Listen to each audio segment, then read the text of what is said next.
Automatic test generation for physical systems. Autonomous vehicles are becoming a reality in society. Here is a list of current and future autonomous vehicles that we can see in society already today. Autonomous systems, however, do not have adequate testing. Numerous cases have been found where robots either crash or cause harm to humans.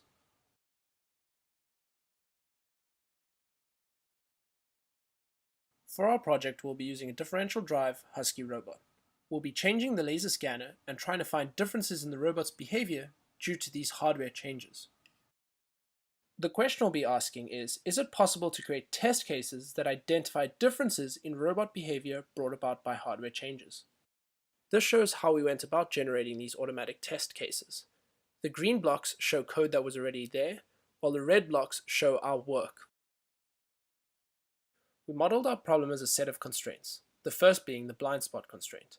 This is where we try to place a block in the field of view of only one of the robots. The test showed that our constraints successfully placed the block in the field of view of only one of the robots. The robots were requested to drive straight, and no differences were found. This shows that the robot is able to handle this specific hardware change. In the second test, we assume the robot's beam length has changed. We model this using the distance constraint. Here we place the block at a distance such that only one of the laser scanners can detect it.